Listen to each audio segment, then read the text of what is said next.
हम 5 तत्वों की बात करते हैं, 5 तत्व वही हैं जिससे मैं और आप बने हैं। ये बात अलग हो कि जिन्हें ठीक ठाक बना के भेजा था, उन्होंने लगा कि कुछ तत्व की कमी रह गई है, उन्होंने यह कांट छांट शुरू कर दी। ये उनकी समस्या है। हमारा प्रकृति पे भी पूरा भरोसा है, भगवान पे भी पूरा भरोसा है। हमने कहा जैसा बनाए वैसे ही आएंगे। हमने कोई छेड़छाड़ नहीं की, किसी किस्म की नहीं की।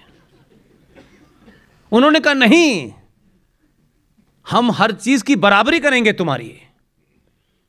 आपके संस्कारों में एक संस्कार होता था, और वो कोई ब्राह्मणों का या कोई ठाकुरों का नहीं था, हर उसमें होता था।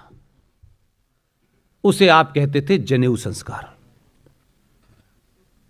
वो बच्चा जब गुरुकुल जाने लायक हो जाता था, तब उस जनेऊ संस्कार को किया जाता था, और उसके पीछे मंशा यह होती थी कि जिस बच्चे का जनेऊ संस्कार हो गया है, उसको यह बोध कराना होता था कि तुझे ब्रह्मचर्य का पालन करना है, और जब तक तेरा ब्याह न हो जाए तब तक इस धरती पे बड़ी महिला, छोटी लड़की जो भी है, या तो तेरी बहन है या तेरी मां है। वो बोध कराने के लिए उसे डाला जाता था। उसके साइंटिफिक रीजन और बहुत सारे होंगे, लेकिन वो आए, उन्होंने कहा हम भी करेंगे, इसी उम्र में करेंगे। उन्होंने भी आपकी बराबरी करना शुरू कर दी। अब वो जनेऊ तो समझ नहीं पाए। आपने गलत समय पे गलत चीजें ईजाद कर दी। जैसे बंदर को उस तरह मिल जाए वो गर्दन काट लेता है। आपने कैंची बनाई, उन्होंने उल्टी सीधी चीजें काट ली। अब कहते हैं कि हम मुसलमान हो गए, इससे पहले हिंदू थे। अच्छा खासा उनको धन्यवाद देना चाहिए आपको कि हमने मुसलमान के दर्शन हमारे कारण हुए, क्योंकि कैंची हमने बनाई। ये अच्छे खासे हिंदू थे, गलती आपकी है। तो मैं कहना जो चाहता हूं आपसे कि आप उन मुद्दों को विषय बनाएं, उन बातों को लोगों के सामने रखें जो हमारे अस्तित्व के लिए खतरा है।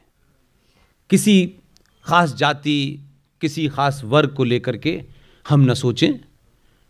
इसलिए जो वक्फ प्रॉपर्टी कानून 2013 भारत की संसद में पारित हुआ, दोनों सदनों से हुआ, हम उसके बारे में भी चर्चा नहीं करते। और हमारे हक में 1957 में एक चीज पास की गई दोनों सदनों से, हमें उसकी जानकारी नहीं है।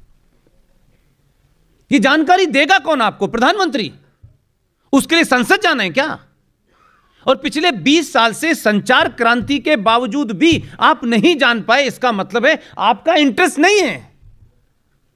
आप एक झुंड हो सकते हैं, भीड़ हो सकते हैं। आपकी भीड़ से कोई डरता नहीं है। आपकी भीड़ से कोई ऐसा नारा नहीं निकलता है कि लोग दुनिया में कहें कि नारा ठीक है, इनका तथ्य, इनके फैक्ट ठीक है। कभी कभी ऐसा लगता है कि डर के मारे हम समूह की मानसिकता में खड़े हो जाते हैं, और हर इंडिविजुअल आदमी चाहता है मैं किसी तरीके से इस रास्ते से निकल जाऊं, मैं बच जाऊं, मुझे दूसरे से कोई मतलब नहीं है। 2013 में भारत की संसद के अंदर दोनों सदनों में जो कानून बना उसे वक्फ प्रॉपर्टी कानून कहते हैं। उस कानून की सारी एबीसीडी छोड़ दीजिए। उस कानून के तहत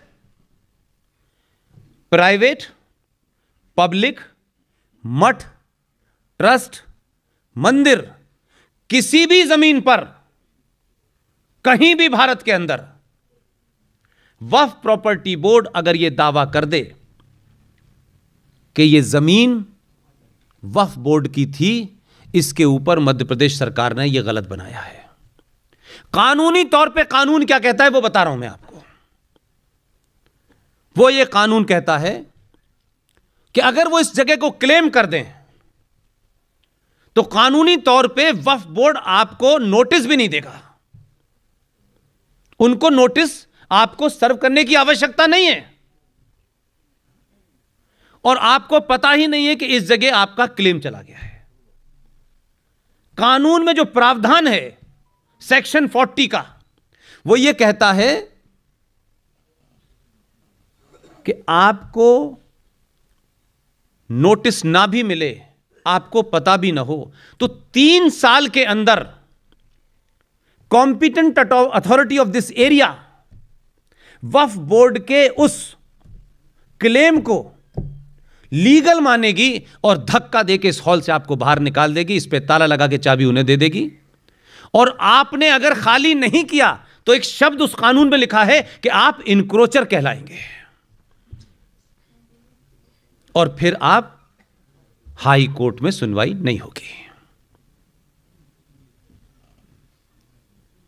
हजारों जगह प्रॉपर्टी वो 2013 से ले चुके हैं, आपको पता नहीं है। 1995 का था ये, 2013 में तो सिर्फ कानून बना है। 2005 में, इसलिए मैं कहता हूं जिंदा हैं तो जिंदा होने का परिचय दीजिए, भीड़ तो बहुत जगह मिल जाती है।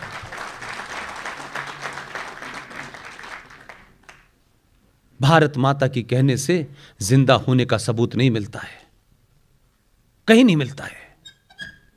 वो जिंदा हैं इसलिए अपने एजेंडे को खामोशी से करते हैं और चिल्लाते नहीं हैं।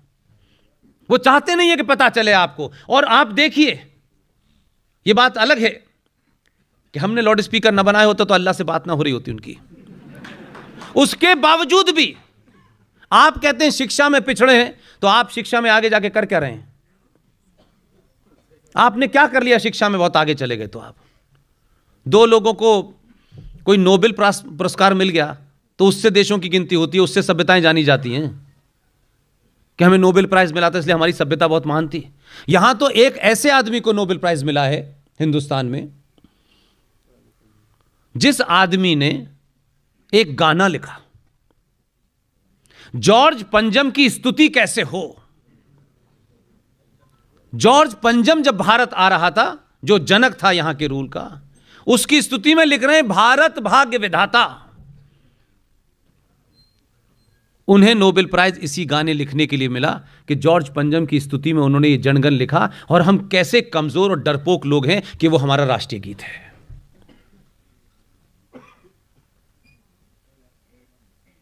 लिहाजा उसके तहत बिना किसी को शोर किए हुए आप में से 99% हिंदू सुनी सुनाई बातों की वजह से आज भी यह मानता है कि ताजमहल प्यार की निशानी है। क्योंकि हमारे लोगों ने, मैं वही बात कह रहा हूं, हमारे जो आध्यात्मिक लोग थे, जो राम कथा बताते हैं चिल्ला चिल्ला के, मैंने सुना है कई करोड़ रुपया लेते हैं। राम कथा में अली भी आ जाता है और मौला भी आ जाता है, वहां भी घालमेल। हम तो उन्हीं से परेशान थे, ईश्वर अल्लाह से। ये भी लग गए इसी रास्ते पे। आप भगवान राम की कथा कहने गए हैं या ड्रामा करने गए हैं? हमने उसमें भी खेल किया अपने स्वार्थों के लिए। हमें दिखना है अच्छा, कि कहीं हमारी अबू धाबी के अंदर भी कोई कथा हो जाए, इसी में खुश है। इसलिए आज भी ताजमहल में 90% आप जाते हैं। और दूसरा मेरा अफसोस है, अच्छी खासी बड़े संकटों के बाद, बड़ी मेहनत के बाद माता पिता कोई अच्छी लड़की ढूंढ के आपकी शादी करते हैं। आपको ऐसा लगता है कि जब तक पत्नी को ताजमहल नहीं दिखाऊंगा मोहब्बत पूरी नहीं हो पाएगी। ताजमहल एक लीगली ऑफिशियली स्ट्रक्चर वाइज एक कब्र है, उसको सजा दिया गया है। और वो लड़का देखिए बेचारा, वो वहां एक वो लगी हुई है बेंच, उसको 5 मिनट बैठ के ताजमहल को ऐसे निहारता है कि मैं शाहजहां हूं, ये मुमताज है। कोई बुरी बात नहीं है इसमें, कोई बुरी बात नहीं है। लेकिन वो बेचारी को यही उसने फिल्मों में देखा है। वो कहती है तुम ऐसी मेरे लिए बनवाओगे? अभी जुमे 4 दिन हुए जिंदगी शुरू हो, उसके लिए ताजमहल मांग रही है वो।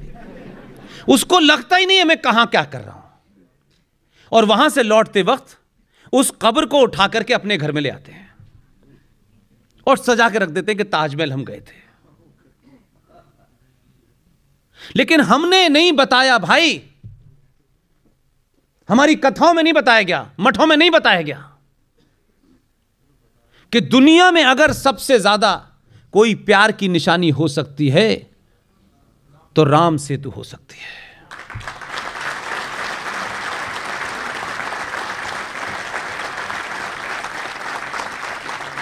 राम सेतु अपनी पत्नी को कोई उठा के ले गया, उसे लाने के लिए दुनिया भर के लोगों को इस्तेमाल किया, उन्होंने सबको शामिल किया उस लड़ाई में, जानवरों को शामिल किया, आदिवासियों को शामिल किया।